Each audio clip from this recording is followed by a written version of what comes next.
Huh?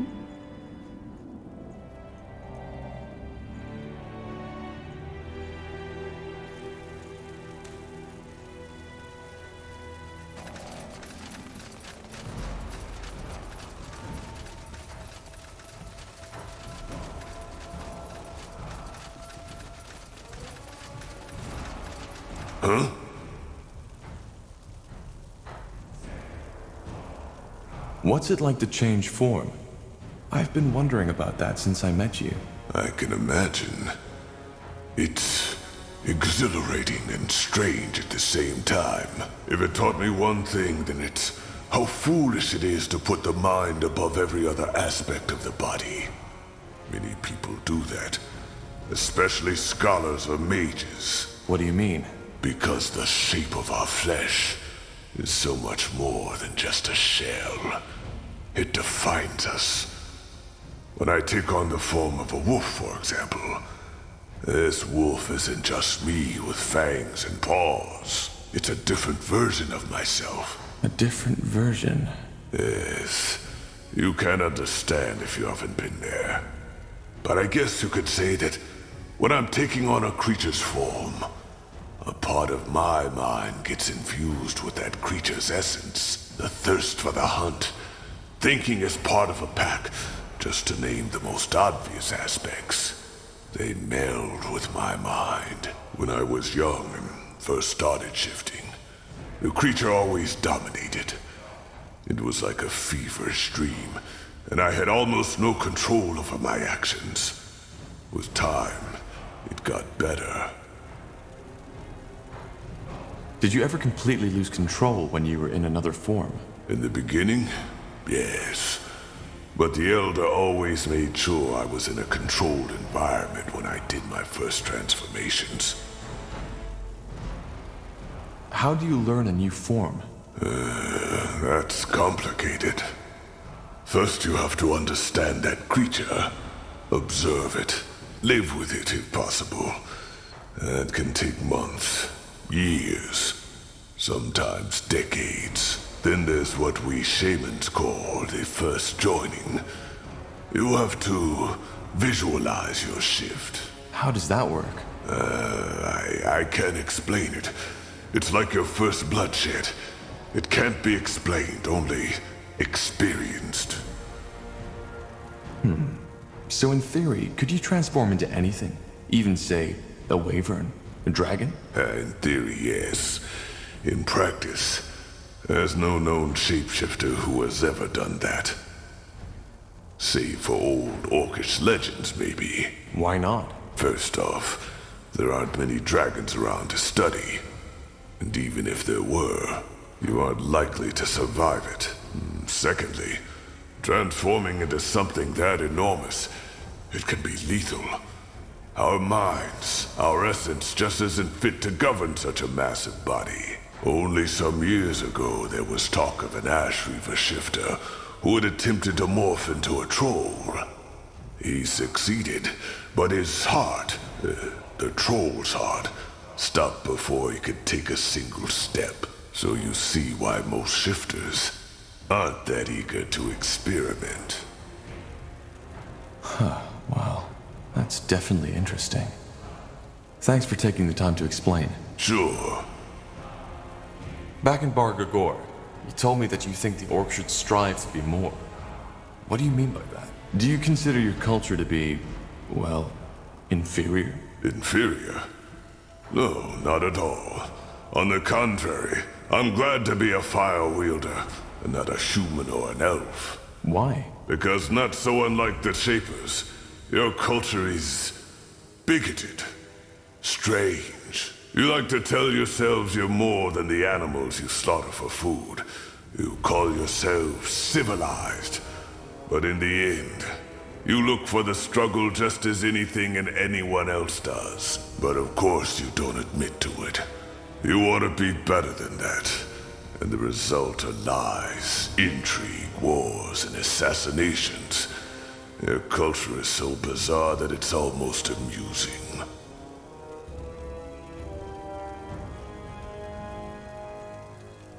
That might go for some, but not all of us. Maybe.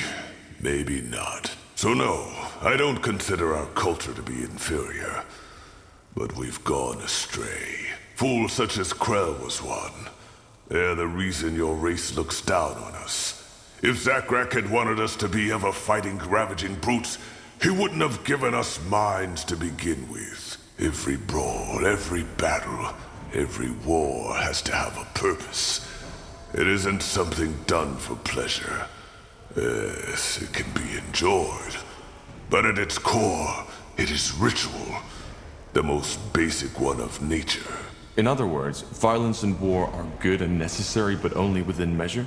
Yes, and it should be learned from. That's where most orcs disagree. They claim to value wisdom, but when asked to choose between words and a club, they always choose the club. And as you see, this is why our culture has stagnated. In its current state, there will never be an orc empire, a great tribe, or the earth-shaking horde Zarek envisioned. So what you want is to lead your people to a better future? You make it sound so dramatic. For now, the Fire Wielders are a good start. And by helping you, they will hopefully see that diplomacy and strength don't always contradict each other. After that, we shall see. Did you always have these ambitions? No. Then where did they come from? None of your business, Tahar.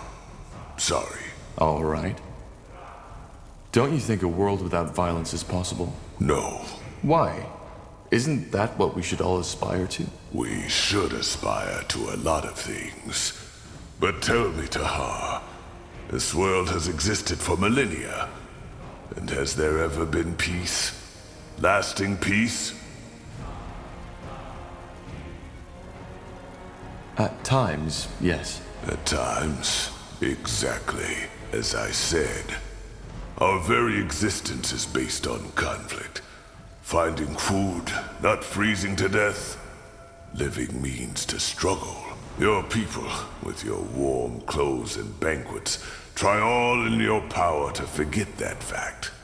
But you can't, because ultimately, there's as much thirst for struggle in you as in an orc. What we orcs believe is that we should embrace it, that we should just face the truth, even if it's ugly. That the ways of nature can't be changed by its creation. It's like fighting the tides. So what? Do we just kill each other whenever we feel like it? No. What we need is a way to channel our urges. Ceremonial battles, arenas. A society that is centered around survival and strength, and gains, rather than loses stability from it. Because if we simply suppress these urges, such as humans, the elves, and the dwarves do, they will at one point only erupt even more violently.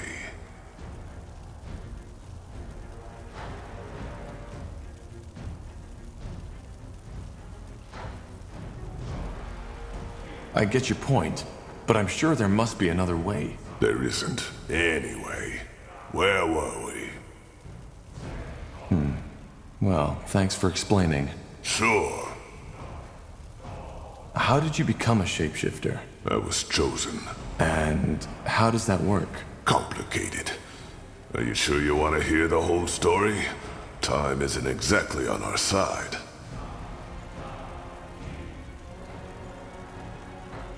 It isn't, but the more I know about your abilities, the better. You're fighting for me, after all. We're not fighting for you, Tahar. We are fighting alongside each other. That's a big difference. Alongside, then. Good. Let's make it short then. Shapeshifting is a gift of Zarek. One that only the best of his shamans are granted. And how does one become a shaman? He has to be chosen by a tribe's chieftain. You see, magical talent is a lot rarer among orcs than it is among humans or elves. In my tribe, there was only me and Rain. We both discovered our talent by chance. I, when I was 9, and put out a fire that had broken out in my family's hut. everybody was asleep. Even the damn fool that had been tasked to stand guard. When I woke up, the entire room was in flames. So it was your magic that woke you? No, I needed to take a piss. Makes sense. What happened then? I panicked and started screaming, as every child would have. However, the only thing that did was make me inhale the fumes even quicker. My vision blurred and I lost consciousness. When I woke up again, I was on a bed of hay in the village shaman's tent, and everybody was staring at me, as if I was Zarek incarnate. I asked what happened and they told me. Just when I had lost consciousness, it had started to rain. Not just a little. It was a full-fledged storm, a deluge from the skies. With not even a minute, all the tents in the village had been flooded.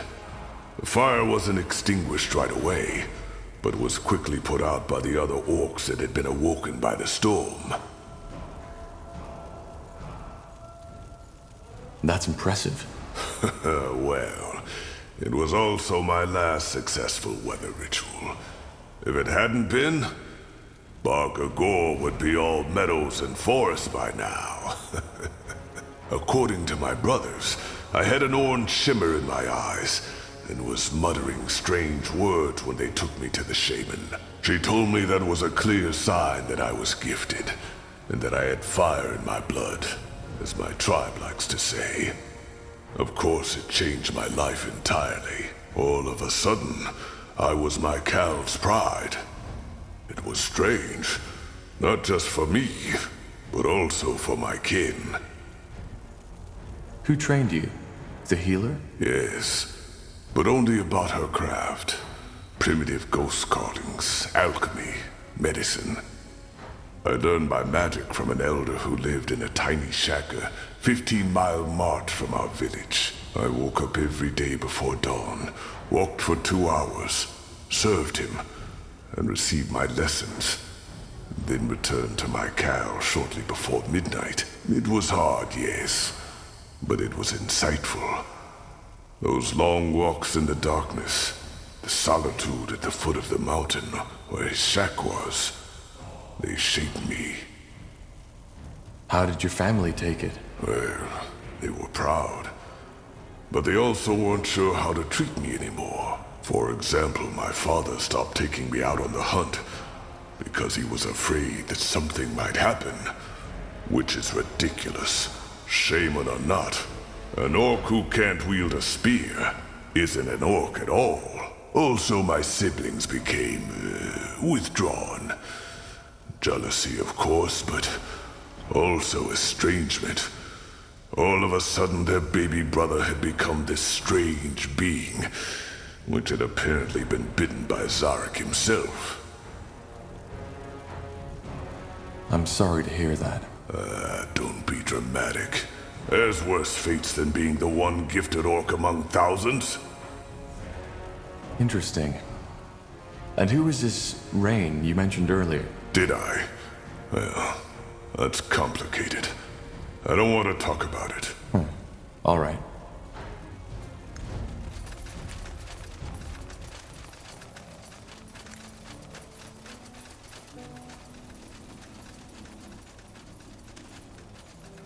You got it.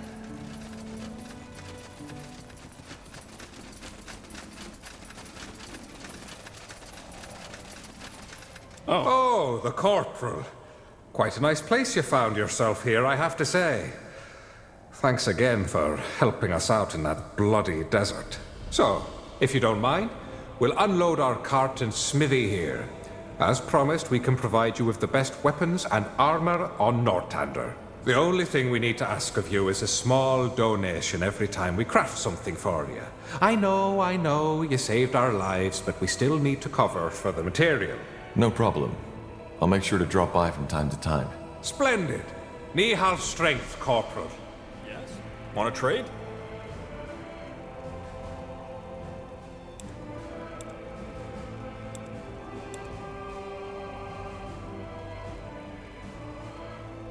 Good choice.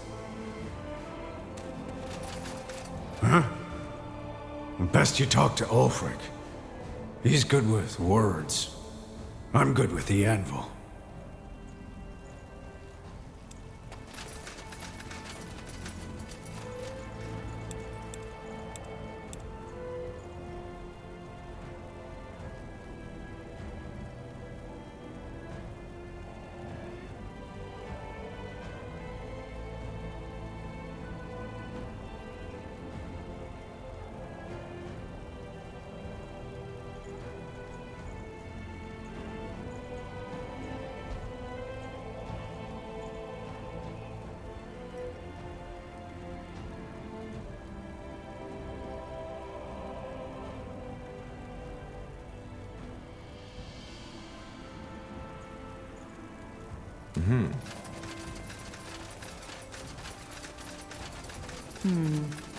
Tandai Tahar. Come to trade? The best wares from Kalea to Northander. Farewell. Yes, what is it? Where did you grow up? You don't look Nortandian. I do not, that is correct. I grew up in Imperia. Imperia? That's a long way from here. I know, but I hardly have any memories. My parents fled from the Civil War and set over to Northander when I was only 4 years old. So you were refugees? Yes, much like many Nortandians are now. We lived in the Utran lands, and my parents are still there. And when did you discover your magic? At a very early age. I believe I was 7 at that time. I must have had an outbreak, but I can hardly remember any of it. All I know is that my mother's employer, who was a mage himself, immediately took me in. I went to Everlight when I was 10, and did not leave there ever since. Until now. What's it like to live in Northander as an Empyrean? Well, it was my impression that Utran people are by nature a lot more skeptical towards outsiders than, for example, the citizens of Everlight. All in all, however, I cannot complain. Both my father and my mother found work quite quickly, and thanks to my occupation as first scholar of the Creators Guild, they now live a quite comfortable life. Interesting.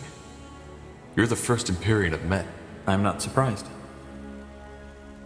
I've noticed that you use both white and black magic in combat.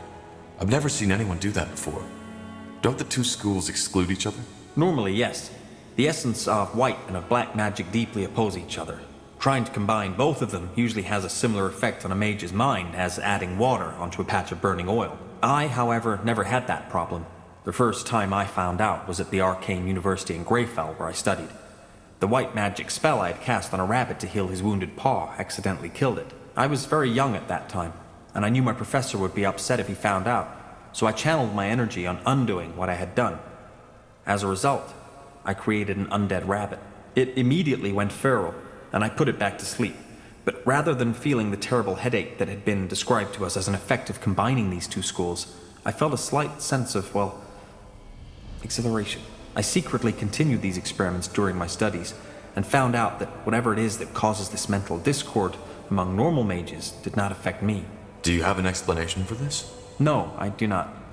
Maybe it has to do with the way my mind is structured, or maybe it is a simple coincidence. Well, that's odd. Back when we met, you told me about an internal disagreement, which led to many of the guild's mages leaving. What exactly happened? Why do you want to know? No particular reason. I'm simply curious. I see. Well, simply put, the guild had 2 leaders until half a year ago, me and Lena. Lena and a lot of the other mages felt that they could uphold their neutrality no longer without sacrificing their integrity. You're talking about the persecution of mages? Yes, I am. As Lena said, they are crucifying us, burning us alive, putting masks on our heads that destroy our minds. If there's something wrong with the world, it's people who keep their heads down because they are afraid to stand in for what's right.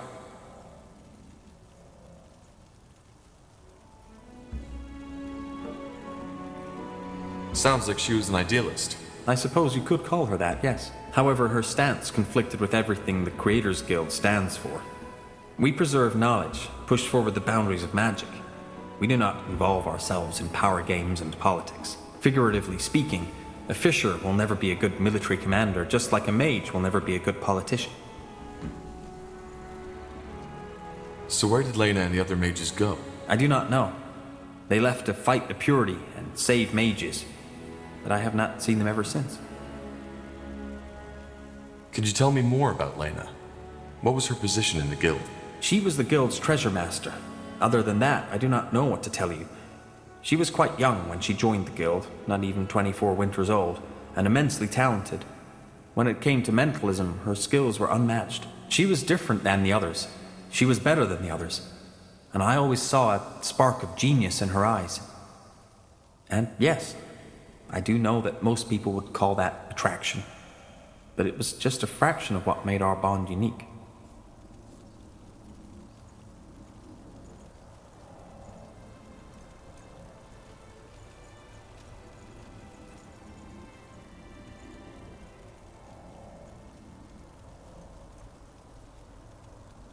Well, I understand the conflict. Well, you are an empathetic man, so I would have been surprised if you did not. But these events lie in the past. There is no point in discussing them any further, though I had certainly hoped for a different outcome. You seem bitter. As I said, I had hoped for a different outcome. Yes, what is it? Could you tell me more about the woman who initiated the split? Lena. What was your relationship? I would rather not talk about it. Please understand. Of course. But if you ever want to talk about it... I will tell you. Goodbye. Understood.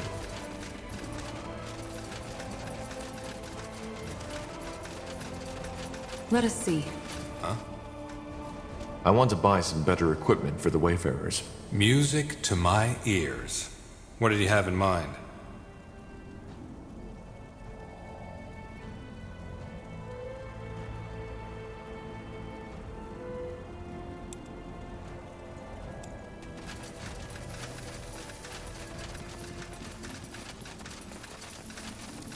Huh?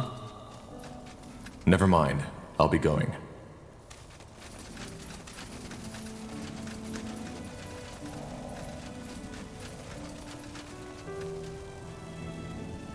What's next?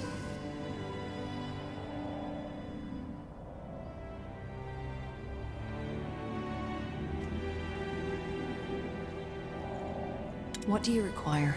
I'll take a look.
Tahar, what is it? There's one thing I've been wondering about. After we parted at the hideout, what exactly happened? How did you and my father part ways? Good question. I guess it all started with the relics, the tomes. You remember them, right? Yes. He was hoping they'd help him to win the war. Exactly. And there was this one moment when he found the 5th tome, when I came to a realization. You see, there were all those bodies, enemies, but also many of our people. We had shed so much blood, Tahar. But Asamo, he didn't care. If there was any grief in his eyes, I couldn't see it. And as dramatic as it may sound, that's when I finally understood that we had lost our cause. This wasn't about ideals, about us mages anymore. It was about him. Whatever his intentions had become. And that's the reason Zane, Helena, and I betrayed him. Come on, do you really want to tell us you didn't see that before? The tomes were all about power. I knew it was about power. But Asamo always told us that he would use that power for the greater good. And it's not that far off. I mean, can't you imagine? With the power of the tomes, we could have united the world. Even made it a better one. No more persecution of the deviant. No more wars. No more suffering.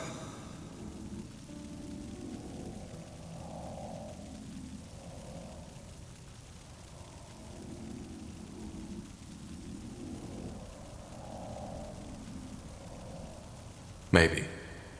But my father certainly wasn't the one who should lead it. Maybe not. Tahar, what is it? I'll be off. Yes, Corporal? How can I help? Well, there's something I've been meaning to ask you. How did you become an assassin? Why do you want to know? No particular reason, I suppose. I'm just curious. I see. In short, my mother sold me. And after an incident, my owner noticed my talents. He started to train me to carry out jobs for him. And when I was 17, he had an accident. I've been an independent assassin ever since. Your mother sold you? But where? Why? Because she needed the coin, and already had 4 children to feed. And as for your first question, where there is demand, there is a market. Particularly in a big city like Greyfell. It's not as uncommon as you might believe. How do you feel about this? Your mother selling you off? Well, I used to feel strongly about it. Now I've simply accepted it as part of my past. But there are plenty of reasons for that. You're saying there's a slave market in Greyfell? Slaves, sex, murdering for pleasure. Just imagine every dark desire you can think of. And you know what the Greyfell Bazaar has to offer. I find it interesting that this surprises you. Didn't you serve in the Royal Army for 8 years? I only joined shortly before the Mage War started, and the Greyfell affairs were the responsibility of the Greyfell Guard. I just didn't know. Well, now you do. I do not agree with the purity of light in most aspects, but they are right when they say there are many sinners in this world. If you believe in the concept of sin, that is.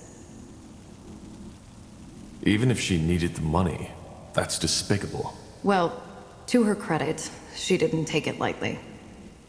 At least as far as I can remember. I was only 7 when that happened. That doesn't make it better. That's quite the story. Is it? So, who is this man who bought you? I won't talk about that. This chapter of my past is done, and I want it to stay buried. That sounds like you're hiding something. I am. But it should be of no relevance to you. So, tell me, Pariah, how did you become the betrayer's child in the first place? It's rare for a child to defy their own father.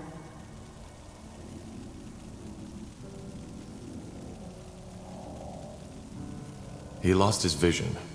When he started the rebellion, it was about the safety of mages, but he became more and more radical. I just couldn't stand by and watch anymore. That's admirable. Well, thank you for sharing this with me. Either way, is there anything else you need? There's something I've been wondering. How can you kill for a living? What do you mean? How can I align it with my morals? Yes. I don't know if this is the right moment for this conversation. Maybe another time.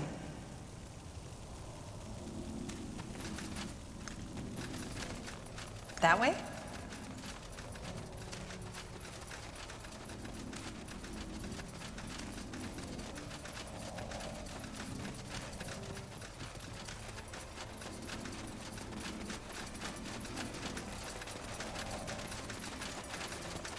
Interesting.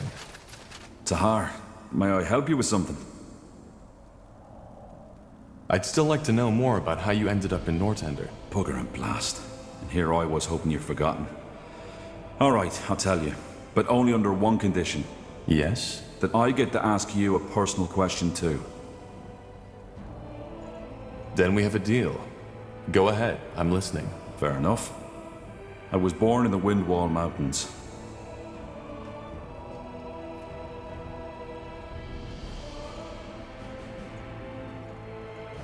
You don't say. Sorry, still sorting out my thoughts. It's been a long time since I last told this story to anyone. Alright, one more time.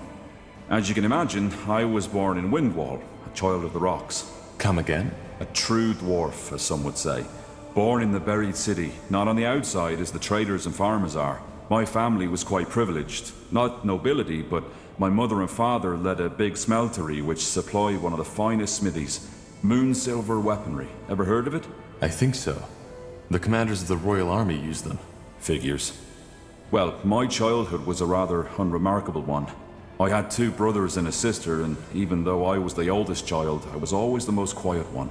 I learned quickly how to wield an axe, and I still know how to do it, but I never took pleasure in it.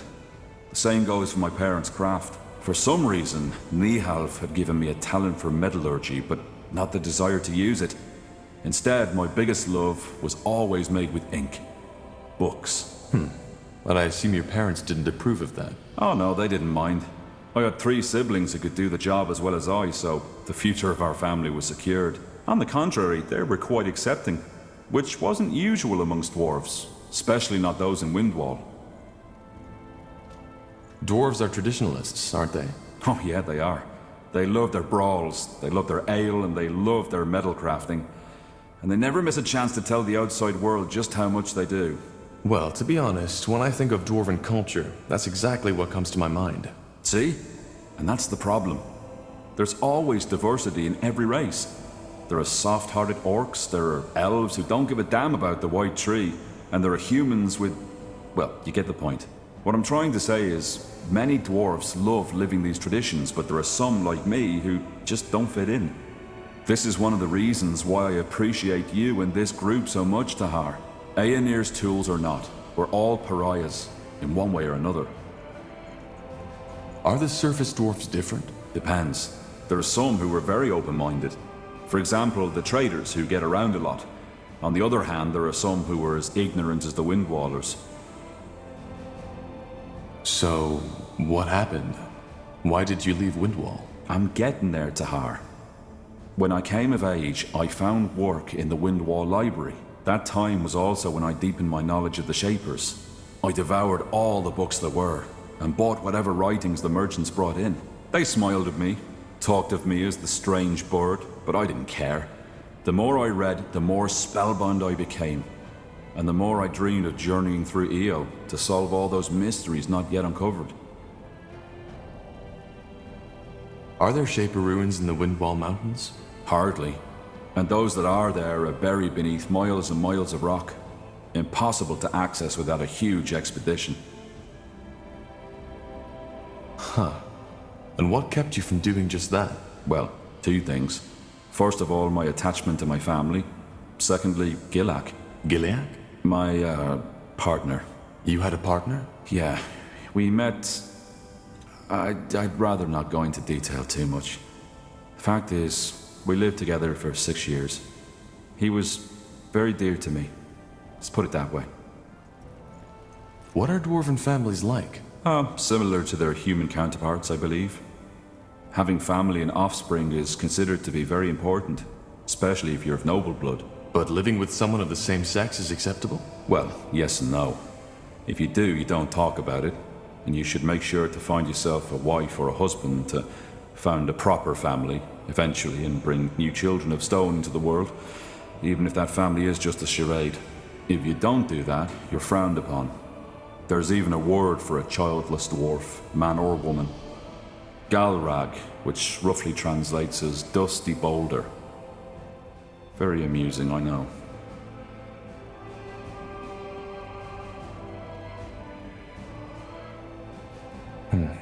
That's sad. Well, I doubt it's going to change anytime soon. And once again, the Shapers were different in that regard. As long as you stay within the boundaries of your caste, you could do as you pleased.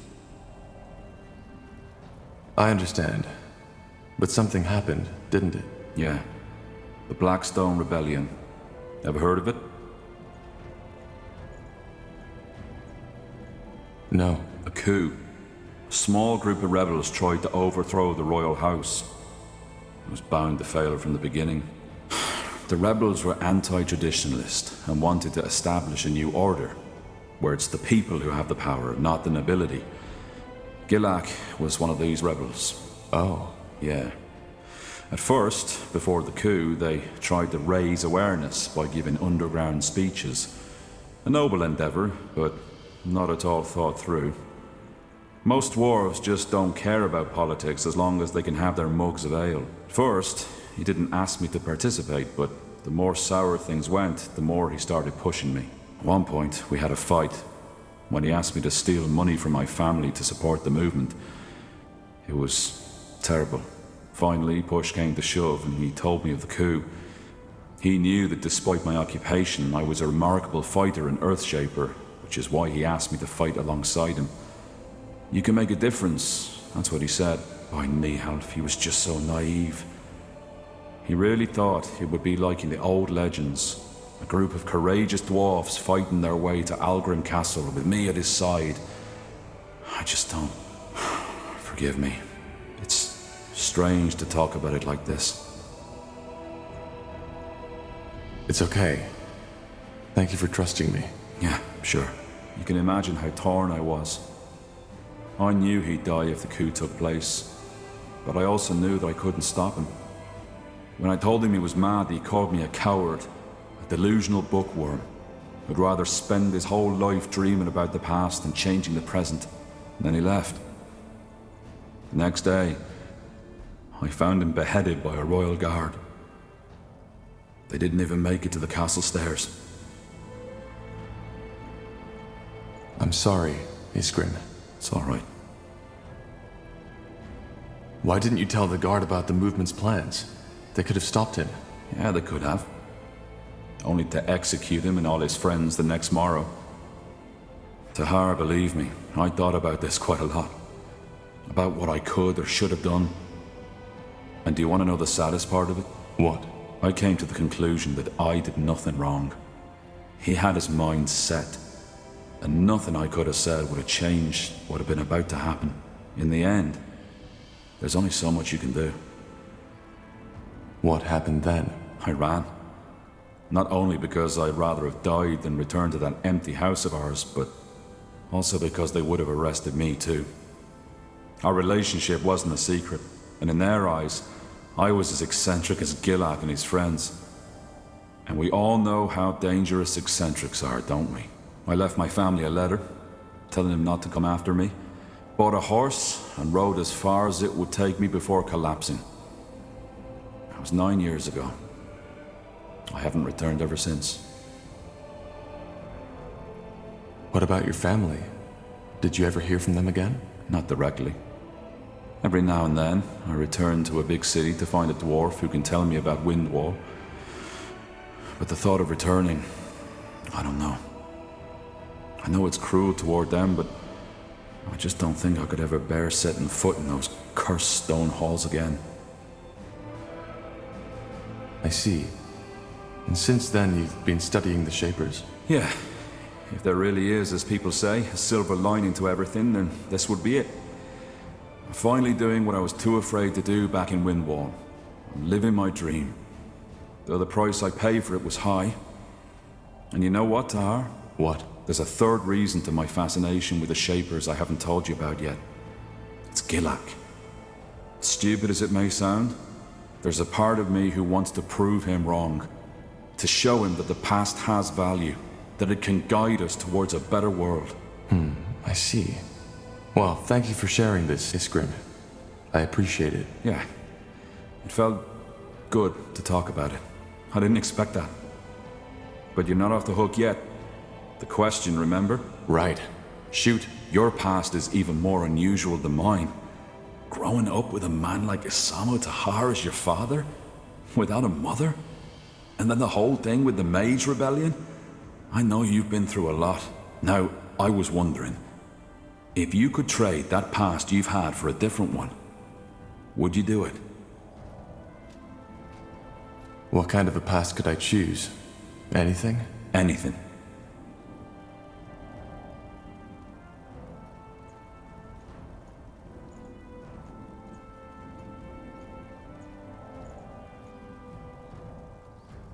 Of course I would. That's what I thought. Either way, pleasure speaking with you. Hope this wasn't too grim for you, but then again, you asked for it. Give me some time now, will you? Sure. Take care, Iskrim.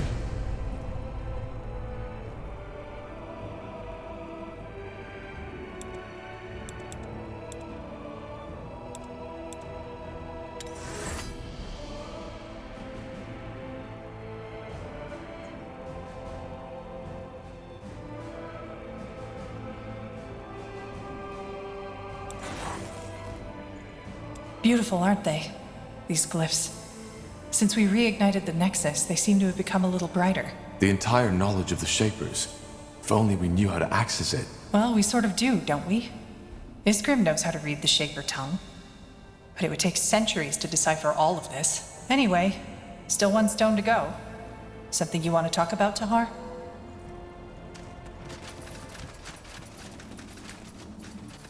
Careful.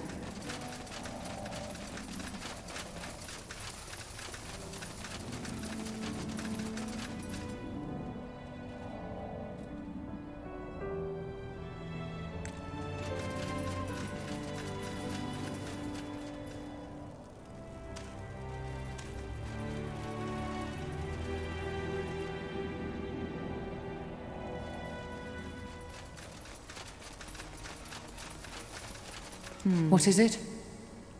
I would like to train the elves. Well, if you have the coin, I might be able to help. Let's see.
I'll be swift.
Okay, I'm ready.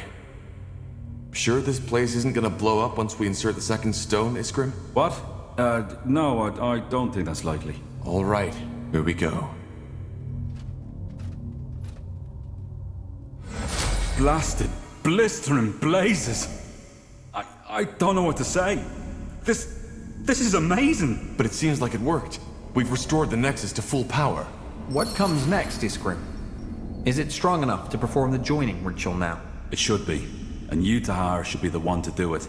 You need to connect your mind to the Nexus. That way, you might be able to sense who or whatever is sending out the song. What do you say? Are you ready?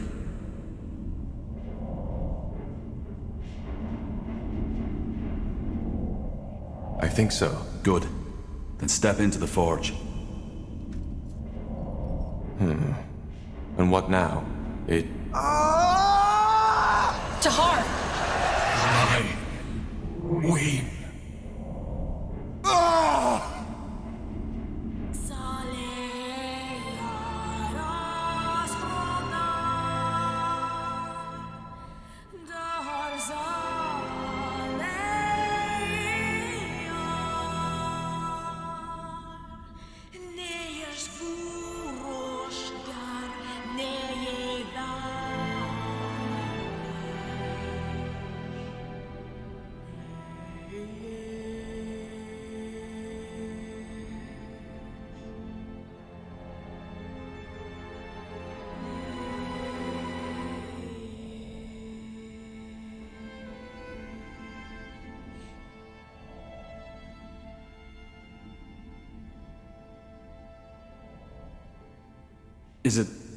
Is it over? Yes, I think so.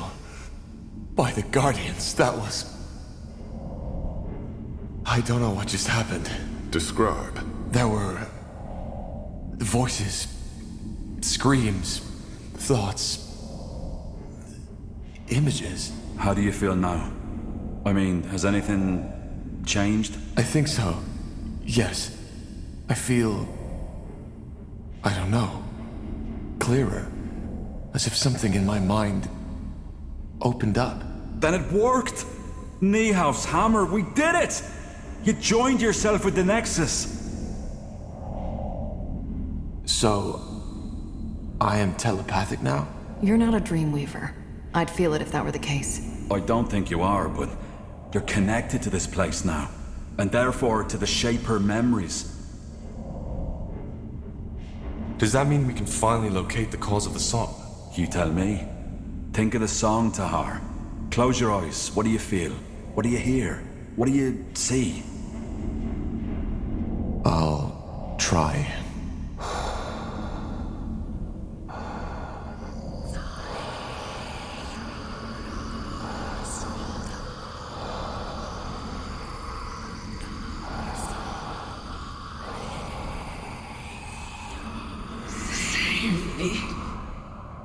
A failure. That's what you are. No. That's impossible. What is it? My father. I heard his voice. Your father? So you think he's behind this? I also heard the voice of a woman.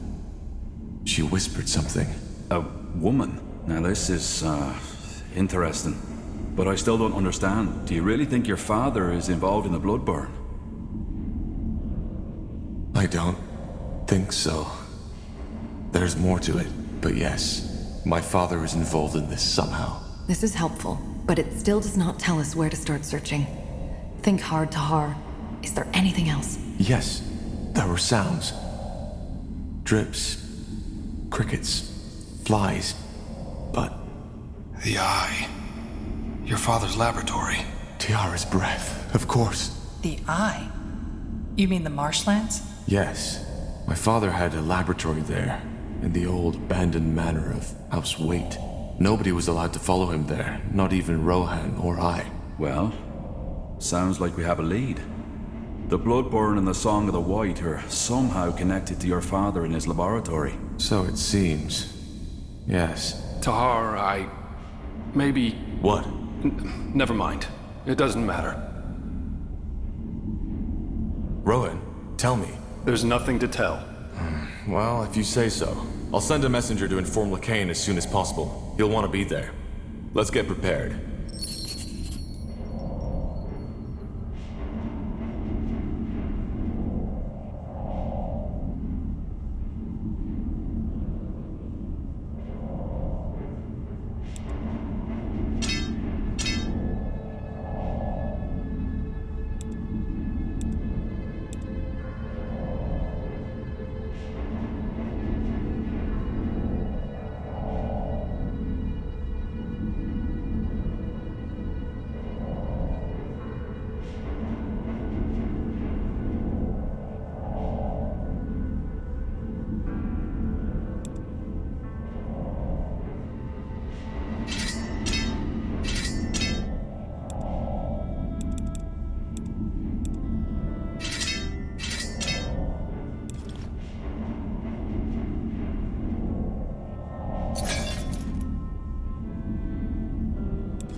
Easy.